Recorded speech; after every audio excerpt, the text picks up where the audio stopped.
Ladies and gentlemen, Sir Richard Branson.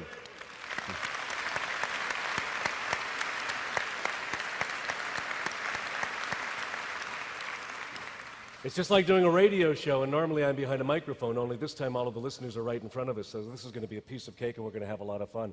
This is so cool. I can't tell you, this has been a dream of mine for many years, to interview Richard Branson, and I'm just thrilled and honored. I've been such a huge fan of yours, as has everyone here.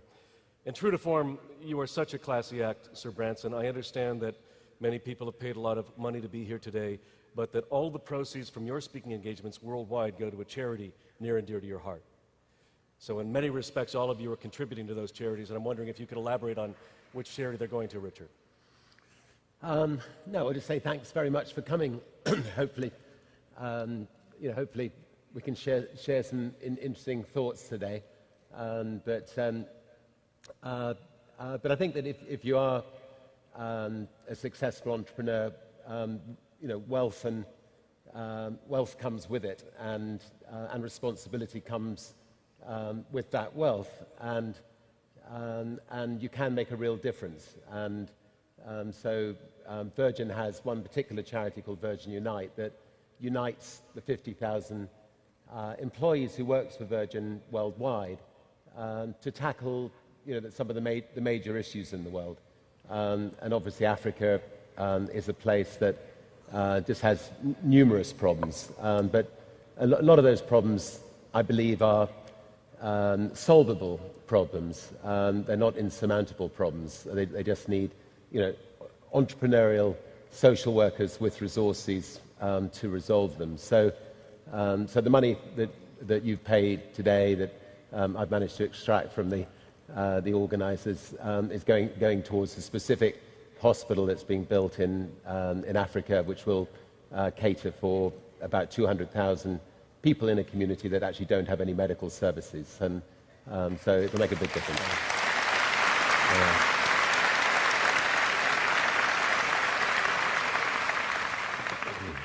Richard, when we watch the film and we look at the myriad and compilation of the various companies you've built under one brand into one of the world's biggest and largest companies, in the early years, and you started Virgin, I believe, when you were 20, I'm sure that people were telling you from the sidelines, this can't be done, you could never build this kind of company with this many different entities. How have you dealt over the years with adversity and also with other people's opinions? Yes, I mean, conventional wisdom will say that, and I suspect any of you who've been to business schools, you'll be taught you should specialize in one area and try not to stray from that area, and that the best businesses in the world are those businesses that stick to their core. And actually, if you look at the top 20 brands in the world, you have got Nike specializing in shoes. You do have Microsoft specializing in computers, or Coca-Cola specializing in soft drinks, and you can't really imagine Coca-Cola Airline, or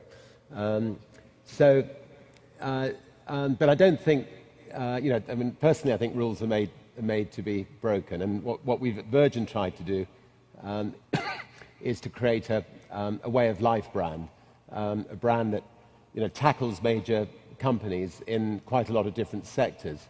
And it wasn't something we actually set out to do. I left school at 15 to, because I wanted to start a magazine run by students to try to put the world right. I mean, there was the Vietnamese War going on. I'm afraid, the equivalent of what's happening in Iraq, but in Vietnam. I was against it, and I was, wanted a voice to campaign to try to, to stop it, or have play our little bit in trying to stop it. There was, the way we were being taught at school. You would spend 8 years learning French in an English school, and you'd come out not speaking French, and the way we were being taught was not conducive to learning it. So my principal aim was to create a business that, to create a magazine that would make a difference. And it wasn't going into creating a magazine to make money or to become an entrepreneur. It was creating a magazine, to make a difference. And since then, we've gone into a lot of different areas, a lot of different businesses. Again, not with the purpose of becoming a serial entrepreneur, but because we have seen, I mean, I used to fly when we had a record company on a lot of other people's airlines, and the experience was dire.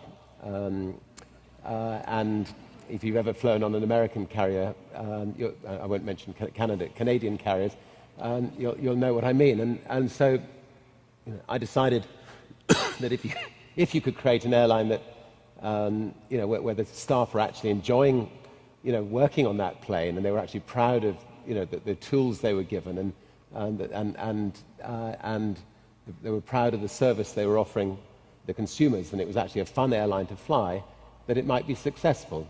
And so in that particular case, sat down with Boeing and said, like to buy a second-hand 747, and I was the person that had brought the Sex Pistols and a few other bands, so they actually must have thought me absolutely mad.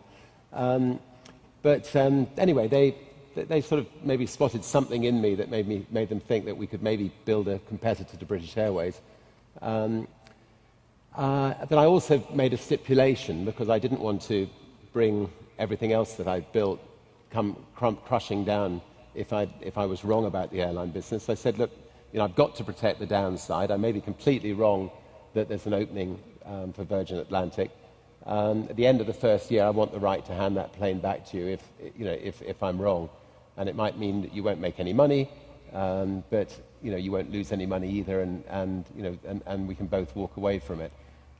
So by protecting the downside, I could then just about convince my fellow directors at Virgin Records to let us start an airline. And as it turned out, after the first year, things were going quite well. That's a very interesting and novel concept, one that I've written down, staff who enjoy working on an airline, and I think that has some marketing prowess. I wanted to ask you an interesting question. I've heard it said many times that adversity is to men or women, Richard, what carbon is to steel. What are some of the biggest adversaries that you've had to face in your life, and how have you overcome them? And you're also fond of saying, never give up. Well, in business, obviously, there have been numerous adversities, and anyone here who's trying to set up their own business without any financial backing will know just how difficult it is. And for a number of years, there's only one word that really matters, and that is survival, because the difference between survival and there's a very thin dividing line between survival and not surviving. And most people who start in business end up the wrong side of that dividing line, because the bigger businesses out there will try to crush small upstarts. And we had, we were no different from anybody else when we set up our airline. Excuse me, I've got a slight cough. British Airways, set up a unit behind closed doors, and that unit was set up to crush Virgin Atlantic. And they had people illegally accessing our computer information. They then had a team of people ringing up our passengers, pretending to be from Virgin Atlantic, suggesting that that Virgin Atlantic was cancelled that day, and maybe at British Airways we could maybe move you over to British Airways. They had people going through my rubbish bins. They had people. Anyway, the lengths they went were extraordinary. So any small business going up against bigger businesses are likely to come up with ferocious competition. So to beat a big business, you've just got to use the strengths of being small. Generally speaking, if you work for a big corporation, it's quite impersonal, and quite often the staff are not looked after well, and quite often the staff actually don't like going to work because they're not treated well. In a smaller company, you can make sure that your staff are looked after well. You can make sure your staff are proud of what they're doing. You can make sure that that they believe in what they're doing, and they work long hours to try to make the company a success. As a small company, you can be more nimble. You can move more quickly. With Virgin Atlantic, for instance, if we want to change all our seats in our plane to better seats, we can do so in maybe 9 months. For British Airways, it will take them 7 years. So by being more nimble, one can move quicker, one can be more innovative and innovate more. So it is possible for small companies. You can keep your overheads lower, so you can actually undercut the bigger guy. And most likely, the bigger guys had years of building up overheads that you as a small company haven't yet got, and hopefully never will have. So it is possible for smaller companies to beat bigger companies, but you have to be quick of foot and, as you say, never take no for an answer. Richard, you've spent a fair amount of your life running across the ocean in go-fast boats, hanging onto balloons in altitudes that are unthinkable. In fact, it was raining Richard Branson here on the weekend. You were hanging from a helicopter somewhere. Do you believe that without these challenges you would be who you are today, and do you believe that you can truly reach your goals without being challenged in life? Well, I think that there isn't a lot of difference between being an adventurer and being an entrepreneur. If you're an entrepreneur, you are pushing the limits. You're trying to, as I said before, trying to protect the downside. And the downside, as an entrepreneur, is going bust. As an adventurer, you're pushing the limits. You want to protect the downside because the downside possibly is losing your life.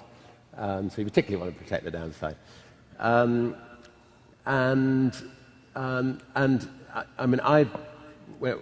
realized quite early on in life that in order to put Virgin on the map on a global basis, I didn't have the advertising power of our big rivals.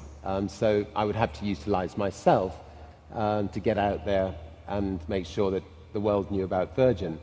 And I've had a lot of fun doing it, as well as the sort of normal stunts you do when you launch new businesses. So trying to beat the record for the fastest boat across the Atlantic. Yes, we ended up sinking the first time, but we came back and were successful the second time. Trying to be the first person to fly the Atlantic in a balloon. Yes, we sank the first time, but anyway, the second time we were successful, and so on. So, but I think it helped portray Virgin, as a company that was adventurous and was willing to literally, push the balloon out or the boat out, believing in their company enough to put it on the map. Anyway, it's been a lot of fun doing it, and it seems to have worked. You've talked a lot about living in the moment, and I know that you own a couple of islands, possibly a couple of continents by now. In living in the moment, and I was reading your book, it was very interesting to me that you could accomplish as much as in 15 minutes as many people can accomplish in a month. How have you found a way to make every second, every moment really count? Well, I'm very fortunate. I love life enormously. I love people. Love meeting new people. Love learning, about new things. I find myself in quite a unique position, and so don't want to waste the position I find myself in. Don't want to waste my time. And I think I'm in a position, I think, to make a difference in employing more people and challenging big business around the world. But equally, about 50% of my time, I think we can literally make a difference in the world on some of the big social issues. So living for the moment is fun, and it makes a lot of sense. And it would be very sad, I think, if somebody got into the position I've got and they didn't live life to its full. You've often said never do anything in life or in business where you can't sleep at night. Have you ever been in a situation where you were on the verge of doing a business deal or been involved in a business transaction where you felt uncomfortable about it and pulled out, where you couldn't sleep at night? I think that from an early age, and when I was 19, I had a rap on the back of my knuckles from the Customs and Excise in the UK, And that taught me that sleeping well at night is absolutely critical, and running your companies ethically is absolutely critical. And I hope that subsequent to that we've got it about right. And it is very important, because I think that, the reputation of a company or an individual can be destroyed overnight if you get it wrong. Michael Eisner said something very interesting about giving people second chances. In your group of companies, Richard, do you give second chances? Yes, I mean, I think the word family is used by big business to talk about their company, and I'm afraid quite often misused. I remember, CBS Records in New York had a very impersonal company, and people were hired and fired at a moment's notice, and you'd find the managing director was the managing director, or the deputy managing director one year was certainly not there the next year, and so on. But I think that a good company does run its company as if it's a family, and if your son messes up, you don't kick him out of the family. I remember when I was 7 years old, we had a sweet shop next door, and or 6 or 7 years old, and I discovered where my father had left his pocket money, his spare change in his top drawer of his chest. So I went in one day and got some money out, went to the sweet shop, got a big pile of sweets, and Mrs. Avenel rang up my dad and said, "I think you should come along to the sweet shop." And my dad arrived, and she said, "Well, I'm sure you haven't given him this money to come and buy all these sweets." And my dad looked at her and went, "Of course I have." Anyway, it taught me that and I've had similar situations with employees where they've maybe stolen a bit from the company and so on, but by sitting them down and talking to them, they've become the most loyal people you could imagine. You said you don't kick your son or daughter out for what they've done. In my case, I have 3 sons, and I'm thinking, depends on which one. What I'd like to do, with your permission, Richard, is I'd like to open up the floor for questions for you. Is that all right? And I know we've got a couple of runners out there with microphones, so if you have a question, if you'd raise your hand, and we'll try and find you. Here's a question over here in the front, and we'll get a microphone over to you as soon as we can. I don't know whether we should put the lights on for this, maybe. Should we turn the lights up a smidge? A spot? Hi there. My question is that you're consistently innovating, getting into new businesses like Virgin Galactic. Where do you get your new ideas? The question was where we get our new ideas and for new businesses. Some come from my own personal gut feeling. I mean, space travel is something. I'm old enough to remember watching the moon landings and thinking, I would love one day to have the opportunity to go into space, and assumed that in my lifetime, it would have gone without saying that, having been able to land man on the moon, that NASA would have then moved on to enabling members of the public to be able to experience the wonders of space.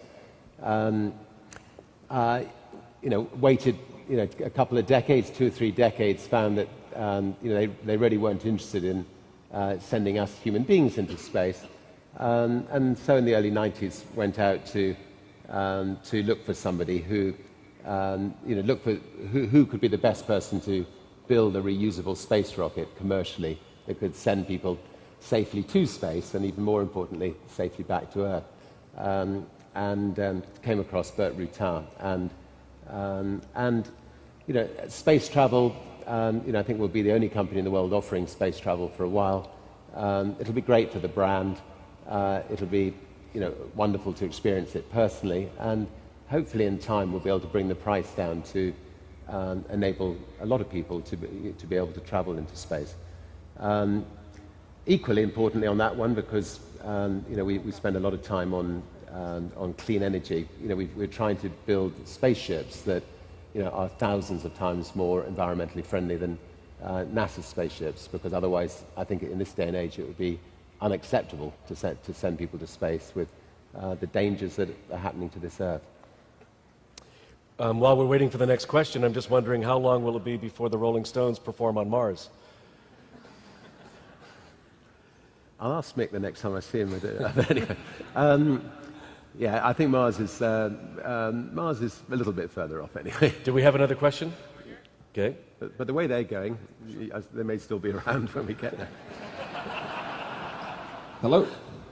Hi, over here. Richard? I can't see you, but I can hear you. Okay. Just wondering how the festival went this weekend, and will you do it again next year?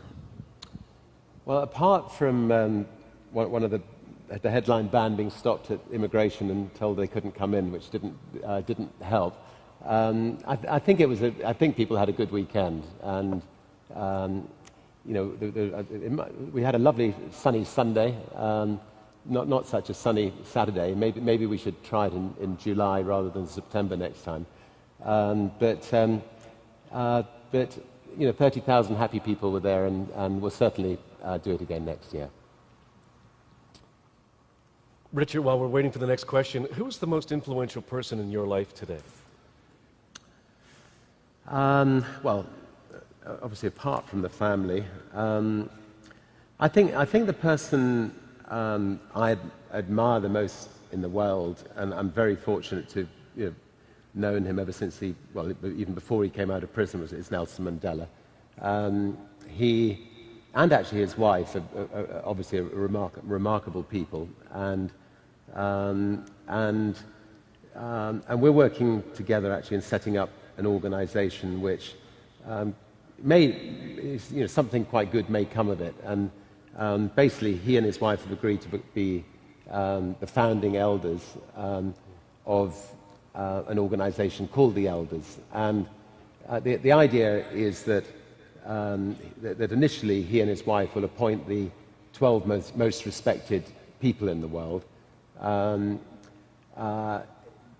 People like, say, Archbishop Tutu, or people like, say, President Carter, or maybe Kofi Annan when he steps down from the UN, and those people, those 12 people, will be properly funded to look at the bigger issues of the world that presidents and politicians don't look at. They'll think more long term. So, if you'd take global warming as an example, I mean, I've spent a lot of time the last few years reading about global warming.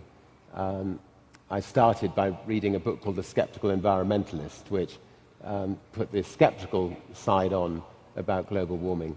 But since then, I've read numerous books and met numerous scientists, and sadly, I think that the world is careering into a catastrophe, and it's a beautiful world, and we just can't let that happen. And it is possible, I believe, to stop it happening. I mean, there are one or two scientists like James Lovelock who discovered the ozone layer, who actually think we've let it go too far and we can't stop it now. But the majority of scientists believe that we can prevent catastrophe. But in order to prevent catastrophe, I believe that we need an organisation like the Elders can do quite a lot in alerting the world to an issue like that.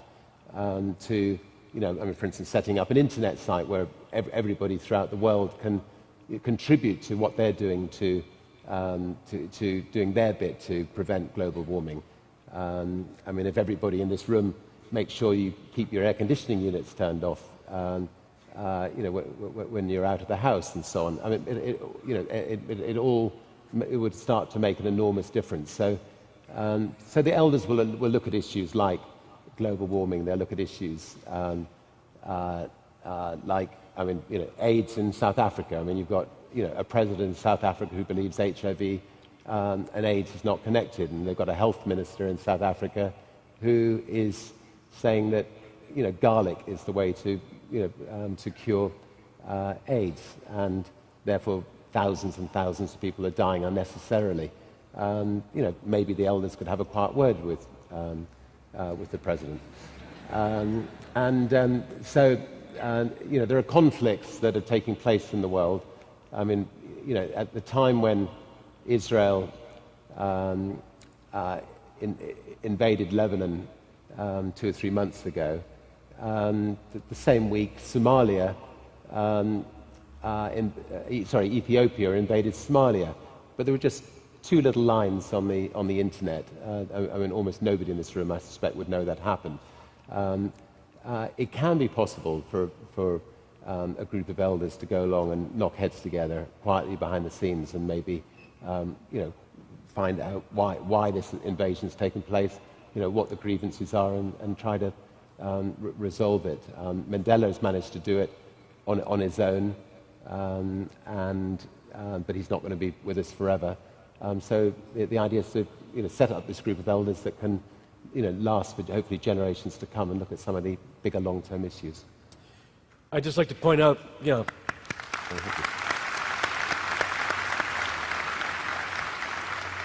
this is a topic on leadership, and I think what Richard Branson has done right now is exemplified why he truly is one of the world's great leaders with the triple bottom line: people, planet, and profits, Richard, and it's really spectacular to see that. We have a question from over here. Go ahead, please. What advice would you give to somebody just starting out in their career that wants to be really successful for themselves, their family, and the world at large? Well, I think first of all, you can't be successful for the world at large, you can't make a big difference to the world at large unless you look after yourself and make sure that you're successful initially. So, I think that realistically, it's unfair to ask for small, struggling companies to, say, contribute cash to the world at large. They can play their bit in the environment and make sure that the directors are not driving around in big cars and all the things, all the various areas that they can contribute to. But so the important thing is, if you're setting out in business, is you've got to actually look after yourself and your family first, and make sure that that you do well and that you're as successful as possible. Ideally, I think since you're going to spend your life most likely building, say, a business or working in a business, it must be something that you enjoy. It must be something that you're going to get satisfaction from. And I'm sure actually getting satisfaction from it is more important than making another $5,000 or $10,000 a year or whatever it is. If you can get involved with something which is your hobby or something which really interests you, I think that that's important. And if you're actually trying to build a business, if you have a passion for what you're doing, you're going to be able to do it that much better. Are you planning to get into business yourself? Yes, one day. Anyway, well, good luck with it. Thank you. Do you have fun with everything you do, Richard? Is that part of your strategy? If it's not fun, we don't do it? I think it's extremely. I mean, I remember when we started, Virgin Atlantic, the rival airlines put out a press statement saying, what does somebody from the entertainment business know about the airline business? What chance have we got to survive? I think what they didn't realize was actually, people in life like to be entertained. People like to, like to have fun.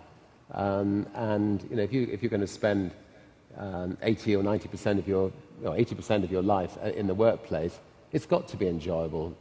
You've got to, people who are running companies must realize that the people that they're working with or working for them, this is their life. It must be a pleasurable experience.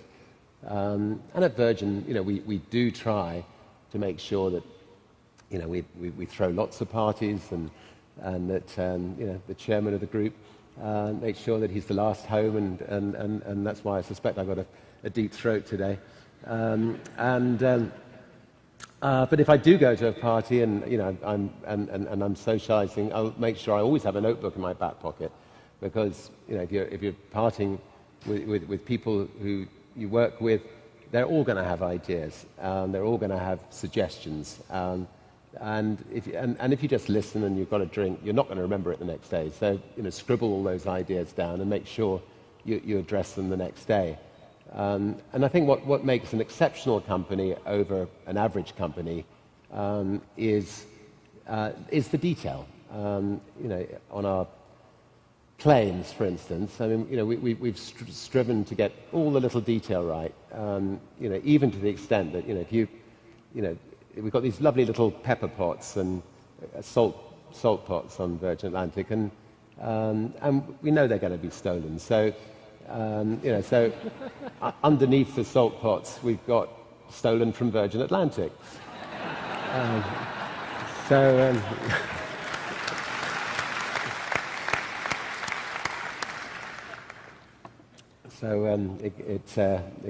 They get passed around various households when they get home.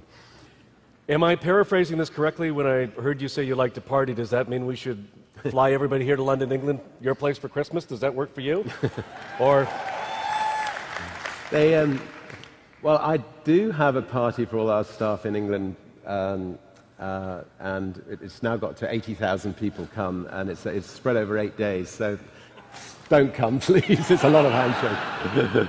Let's try and squeeze in a few more questions. Yes, over here. Go ahead, please. Sir Richard, I'm interested in the business acquisition criteria that you use. You've mentioned it's got to be fun. What about relationship to your other companies? What about return on investment, risk, growth category, unfulfilled need? What would be your top 3 business acquisition criteria? Well, as a group of companies, it's extremely rare that we'll acquire other companies.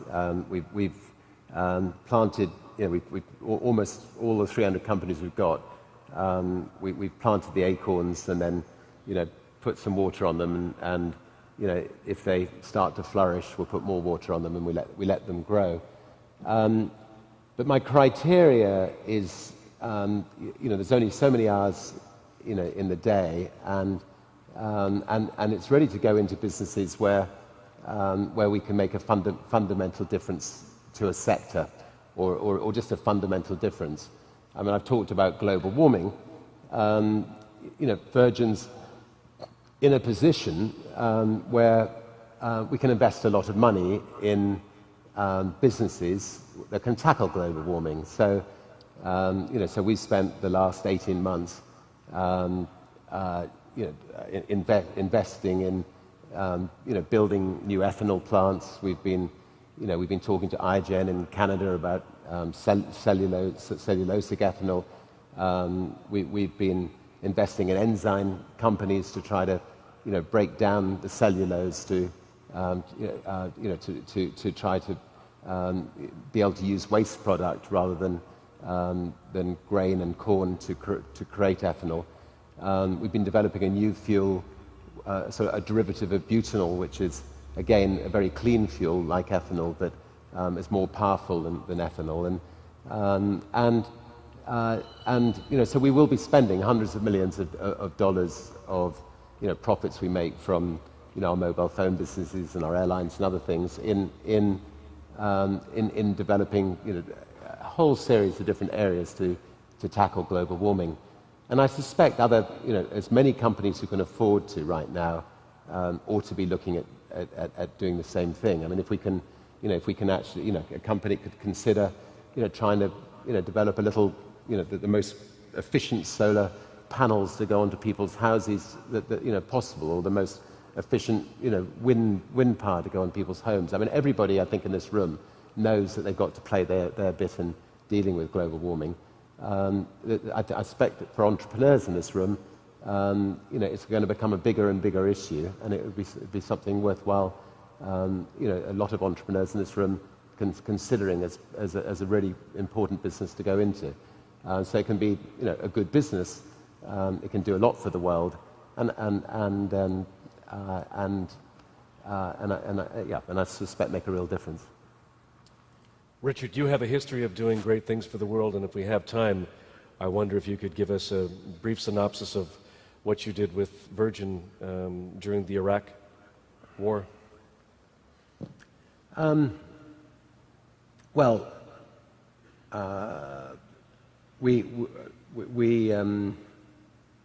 sorry, I'm trying to. Okay, well, there's been a couple of Iraq wars. No, I mean, again, I suppose, one advantage of becoming a public figure is that, you can pick up the phone to anybody and you can, maybe cut through and get things done and I happen to know King Hussein of Jordan, and there were quite a few hostages in Iraq that obviously didn't want to be in Iraq, and it looked like America was going to invade. And so we managed to persuade King Hussein to write a letter to Saddam Hussein and persuaded Saddam Hussein to get the hostages released, and then flew in on a 747 into Baghdad airport. No plane had been there for 3 years. It was dark, and the only other plane there was a bombed-out British Airways plane that had been blown up a few months earlier. So it was an eerie experience, but it was a most incredibly wonderful experience when we actually then ended up flying out of Iraq. And so there are advantages in becoming a public figure. And there are a few disadvantages, but not many. A question over here, yes. Up at the front, please, with the microphone. Hi. Peter Forant calling from Wardell Professional Development. I wanted to say thank you very much for coming into our homes every week with your show a couple of seasons ago. I felt that I learned a lesson in business from every one of those shows. The question is, the person you hired at the end of that, where is he today, and how have you learned from that whole experience? Well, I had a ball making the shows, and it was a lot of fun, and thank you for the kind words. Sean came and worked with us for a while and has now gone back to run Love Sacks, and we've actually invested in this company, and he's doing great. Sarah, who we gave the $1 million to set up a charity, we've now we're actually launching a charity called Women on the Move in Atlanta in a couple of weeks' time, and basically it'll be to empower women, particularly in Africa, because women actually, particularly African women, I think can help stop the spread of things like AIDS, perhaps more effectively than men, and address a lot of the problems that need to be addressed. And a couple of the other people have also, joined up with us. So we've managed to find 3 or 4 very good people from the show. Thank you. Thank you. Do we have another question from over here? Right there. Go ahead, please. Okay. How do you approach mentoring your own children in terms of teaching them life skills? Well, I think I think the key to being a good boss is not that different from the key to being a good father, in my own opinion, and that is, to lavish praise, to very rarely criticize, and if you lavish, we're talking about watering trees earlier. If you lavish praise, then people will flourish, and if you criticize, people will shrivel up. People know when they haven't got it quite right. You don't need to say it. So with my kids, I hope they've been brought up in an atmosphere of a lot of love and a lot of care and lots of praise. And anyway, they're great kids, and so far so good. And a question from here, please. Sir Richard Branson, you've achieved so much in your life. Can you tell us who or whom has been an inspiration in your life, and who or what is your driving force to continue to achieve each of your goals? I suspect my own parents were enormous influence in my life, and still are, fortunately. My mother never sits still. She wouldn't let me watch television as a child. I had to get out and do things, and she would put me on bicycles and make me ride 300 miles to see Granny when I was 6 or 7 years old. And she made me do things that she would have got arrested for today. But anyway, she taught us to stand on our own 2 feet, and I've spent the rest of my life trying to keep up with her. So so we've been very fortunate as a family that lots of love and lots of support. Richard, we're just about out of time. I wanted to ask you, I was in London this summer, and in London this summer I heard a BBC, I think it was a repeat BBC interview with you, and it mentioned your daughter Holly, and they were alluding to the fact, in fact, you were being interviewed, that your daughter, I believe her name is Holly, has been seeing Prince William, if I'm not mistaken. And I'm wondering, is there going to be a Branson in Buckingham Palace? Not to start rumors. Well, I think the word seeing, is as they do in newspapers, is very much in inverted commas. I mean, they're both good friends. I'll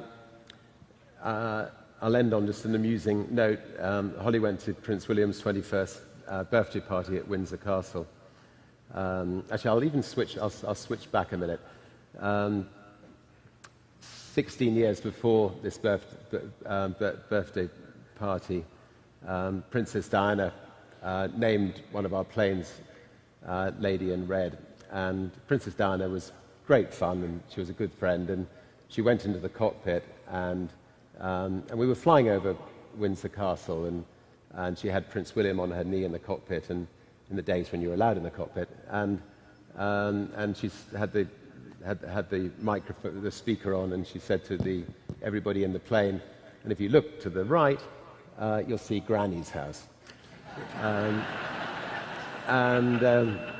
Anyway, so a number of years later, when Prince William was 21, Holly was there, and there was this giant iced elephant with this enormous trunk, and there were boys at the top, pouring shots at the top of the elephant. This is in Windsor Castle, and Holly was kneeling at the bottom, waiting to receive the shot through the trunk of the elephant, and her eyes glanced up to see the Queen looking down at her very disapprovingly. Yeah.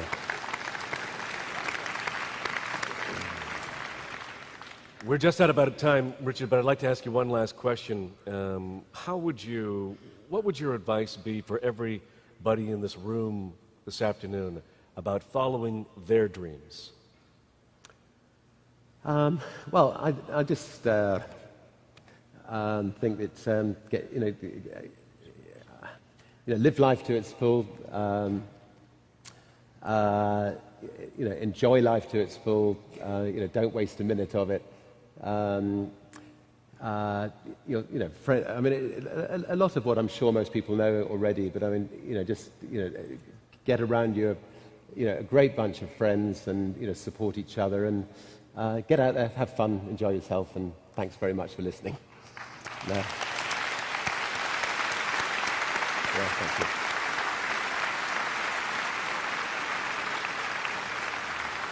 I would like to mention that one of our dreams has been to take the packaging and distribution of fulfillment for human beings to the rest of the world.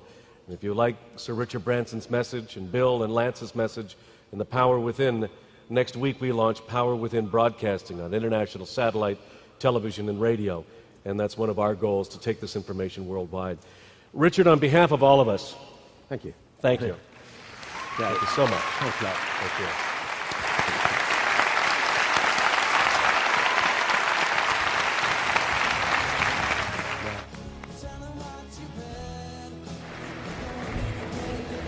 Thank you, Jesse, and thank you, Sir Richard Branson, and to all of